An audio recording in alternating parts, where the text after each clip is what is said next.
check out this beating here. Come in. Fabulous. Thank you. This holiday line is really turning out to be something exciting. Thanks again. Boy, I love this stuff. Like I said, Brooke's a genius. It's almost as though she developed this fabric for your own personal use. This does everything I wanted it to. Thank you, Roxy. Take this down to Ed, will you? So, Dad, what's up? Any more news from the European front? Brooke called. Oh, she did? The consortium wants an answer. Well, they probably want to make some kind of an announcement before the holidays. Yeah, and I won't hold them up. So you're saying you've made a decision? I'm getting there. Well, she didn't ask me not to, so I'm going to tell you. What are you talking about? Your wife came by to see me. About what? Oh, I think you can guess. Why don't you just tell me? She's worried, Ridge. Dad. Not that she was complaining, nothing like that. But this is very upsetting for her. That much is obvious. It's difficult for all of us, Dad. No, it's not, Ridge. For you, it's an opportunity to begin an exciting, challenging new career in one of the fashion capitals of Europe. Look, I know you love your wife, but let's be honest here. This European offer has you so excited you can't stand it. So am I supposed to apologize for that? No. But you have to realize that Taylor is coming from a different place. A completely different place. There's a part of her that's thrilled for you, sure, but there's another part of her that's scared to death. This represents a very real threat to her marriage. So what am I supposed to do, Dad? I've been sympathetic, empathetic, tried to get into her skin, but the bottom line is either I go or I don't go. And you yourself even said, I really do want to go.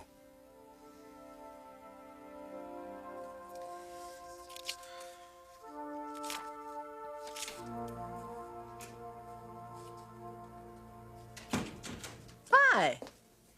Hi. Are you looking for Ridge? No, I'm looking for you. You have a few minutes? Too many. What are you doing? Oh, trying to fill in my calendar for the holidays. It's a good idea. Well, I've made a decision. I'm not going to end up miserable because I'm alone over Christmas. Well, if you need any help with any of it, just let me know. What are you doing for dinner on the 27th? I may just be available. Oh? That is, if Ridge goes to Europe. Well, I hope that isn't so. I don't know if hope is going to do any good anymore, Stephanie. Well, what's happening? They want him. Ridge and Brooke? The Europeans want Ridge and Brooke, and they're serious. Have you told him how you feel about this? Oh, he knows. Really? I haven't told him that he can't go. Well, do you want to? I'd love to. Well, then I think you've got to do that. You can't mince words here. This is your marriage. Taylor, if he goes and lives in Europe with Brooke, he'll regret it. What is happening to me? What is happening? First Mother and now Eric. Man, my whole world is falling apart right before my very eyes. Doctor. Hello, Sheila. Thank you for squeezing me in. Oh, I was glad to. I had an opening. What can I do for you? You can save my life, since it's crumbling all around me.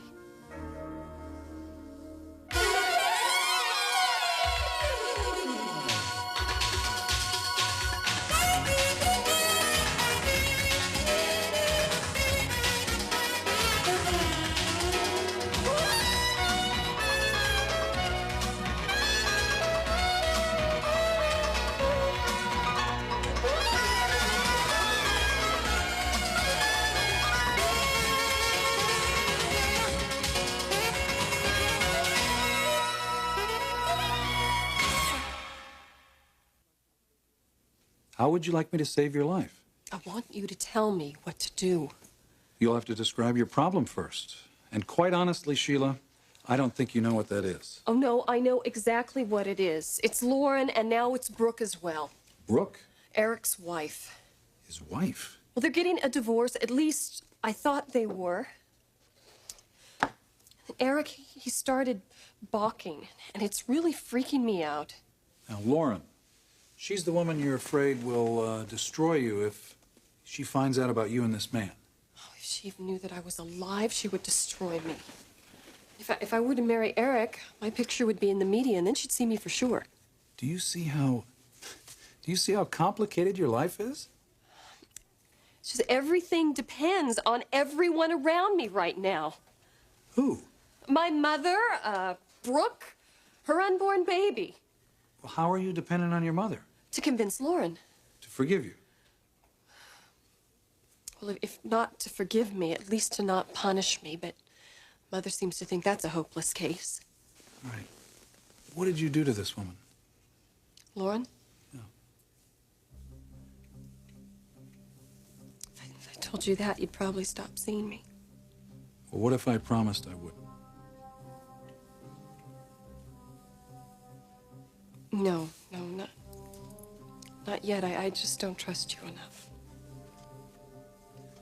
Well, if you can't trust me, Sheila, I can't help you.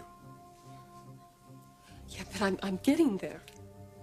So please, just don't push me. Well, let's hear about this baby Brooke's carrying.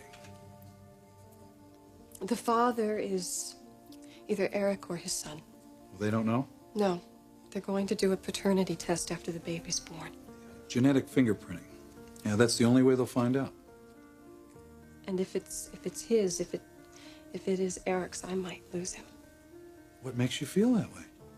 Well, I didn't always. But recently, he's been acting so strange. I overheard him telling his attorney to delay his divorce, and when I questioned him about it, well, his answers, they weren't very convincing. I am scared.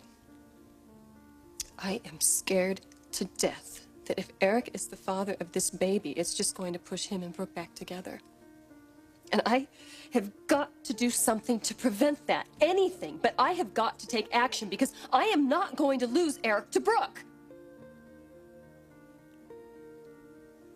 Not after we've come so far. No way.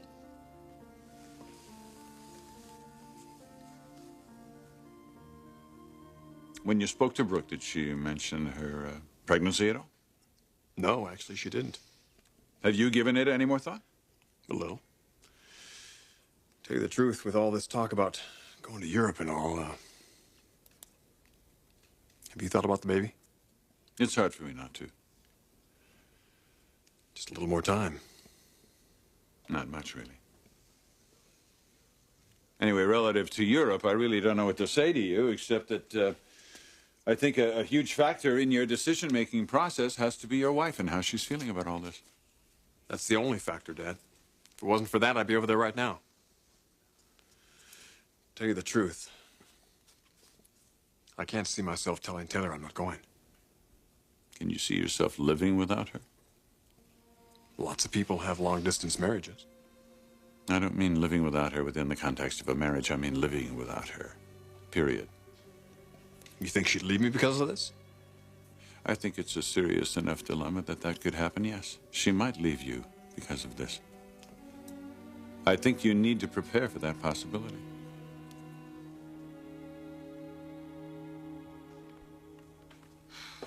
That's what my friend Dr. Garvin told me. He said I should tell Ridge how I feel, and I mean exactly how I feel. I agree with the doctor. Stephanie, but to do that would be to push my marriage closer to the brink of dissolution. Well, what do you think would happen anyway if he went to Europe to live with Brooke? She'd move on him faster than water gets wet. Ridge, of course, would say we're not giving him any credit here at all, and I have to say, if it were me, I'd feel the same way. I'd be irate. Do you know what your problem is, Doctor? You're just too analytical. You're so busy letting everybody have their side of an argument, everything that they say, that your instinct about what is right and wrong gets lost. You've got to act on what you feel here, not here. As far as going to live in Europe, you've got to make him choose. It's either you or Europe. You can't waver.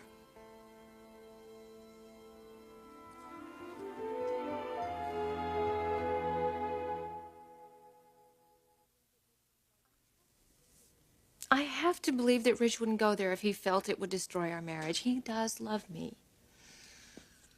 Of course he loves you. That isn't the point. He's never really understood how cunning Brooke is. Men don't see that in women. They don't want to see that in women. They never really get past the charm and the sensuality.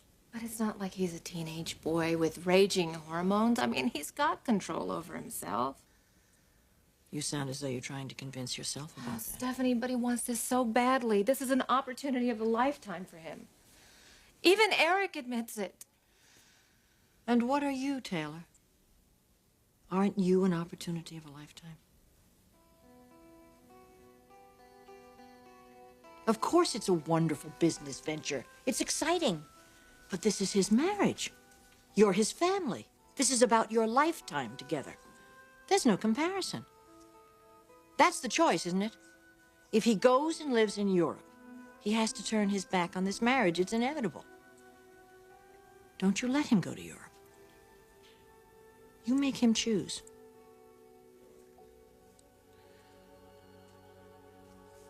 I can't believe my wife is as insecure as you're making her out to be. Well, it doesn't take a great deal of insecurity to see what lies ahead if you move to Europe, Ridge. We're not talking about a couple of weeks on the road here, or even a month. You'd have to live there. I'd be back as often as I could. But most of the time, you'd be living over there in close proximity to Brooke. By then, Brooke will be raising a child who could quite possibly be yours. I mean, you can see why this is so difficult for Taylor. Yeah. Look, I'm not going to try to tell you what to do, but you have to be careful, Ridge. You have to resolve this with Taylor. If you don't, it could cost you something much more precious than some business deal. It could cost you your marriage. Sheila, what are you going to do? If Eric decides to stay with Brooke, that's his decision. She's gonna make him miserable. Maybe so. Still, it's his choice. Well, it isn't fair. You're right, it isn't fair. She's known him a long time, much longer than you have. But she lost him. She lost him a year ago, Doctor, and the only reason he's even giving her a second glance is because of the kid she's carrying. I'm sure it's more than that. No, it isn't. That's just the kind of man Eric is. He's going to do the right thing rather than what he wants. You don't really believe that, I hope. Yes, I do believe it. He's a great guy. All right. But that fact remains. He has a history with Brooke. They've been intimate, Sheila. I mean, whatever his reasons, if he chooses to stay with Brooke, you're going to have to accept it. Intimate. Oh, you are so right. You're so very right. Intimacy, especially sexual intimacy, is extremely significant to some men. Yes, and Eric is one of those men. He won't even make love to me, not till he's divorced. That should tell you a lot. It does. Brooke and her hold on him, it's probably because they've slept together. Are they still sleeping together? No. Oh, of course. Man, what was I thinking? The answer is so easy, it's so obvious. What is? How to get to Eric's heart. I found it. Oh, Doctor, thank you so much. You have been so much help. Oh, Sheila, wait, hold on. Same time next week, Dr. Garvin, and I'll let you know how it goes.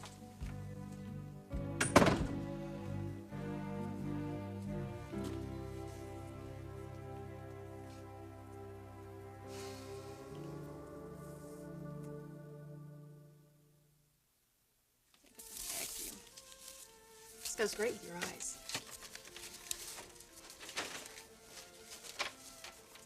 Enjoy.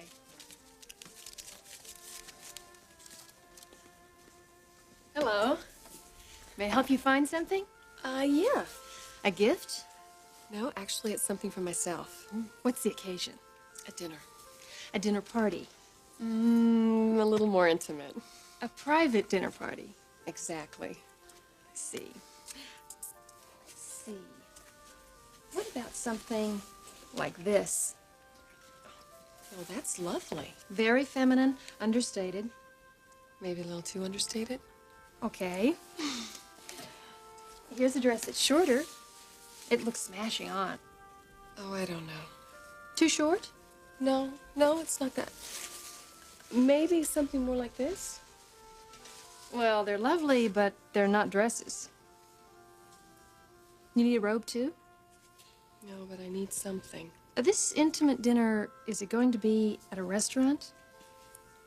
Uh-uh. I see. Maybe a dress isn't really what I need. Maybe it isn't. So why don't you show me what I do need? Maybe something like this. Oh, now see, that's more like it. Are we getting warm? Oh, let's get even warmer. I've got exactly what you need. In a number of styles, guaranteed to please even the most discriminating appetite. This is it.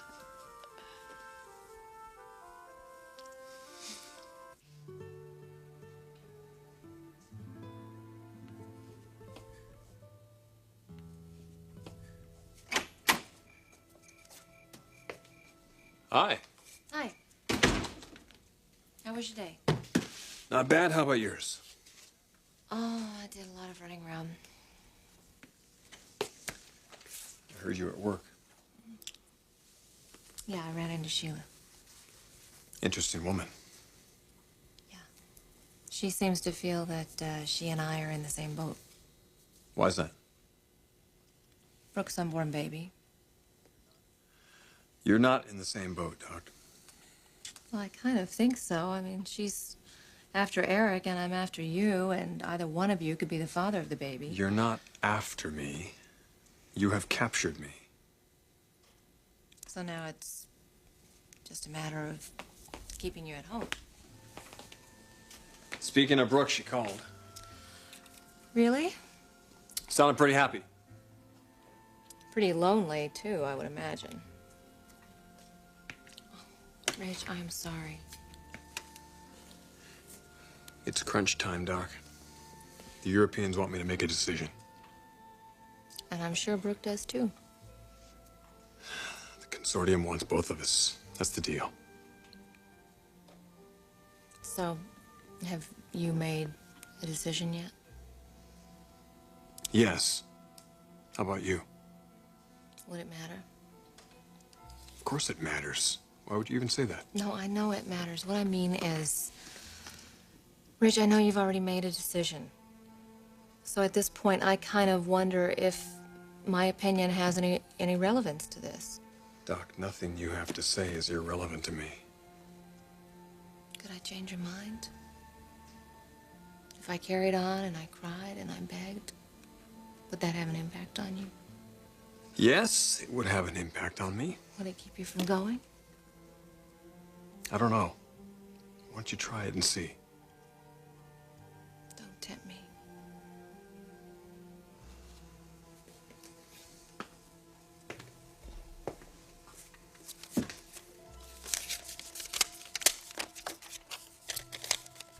Here.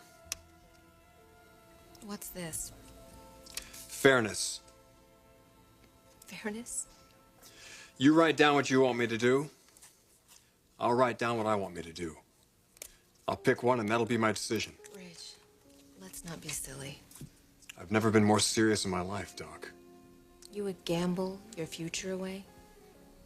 Rich, this is a billion-dollar business proposition here. And it's a billion-dollar marriage. So let's get to it. It's fair,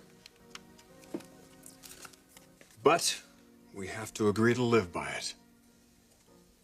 I can't believe that you're even serious about this, Rich. How else would we resolve it? Well, I can think of a lot better ways than random selection. Name one. Rich, look. This is probably the most important decision you will ever make in your life. And you really want to leave it to chance? Look, there are two ways to look at this. There's your way and there's my way. Both of them we've been over ad nauseum. This is the fairest, most equitable method of making a decision here without introducing resentment.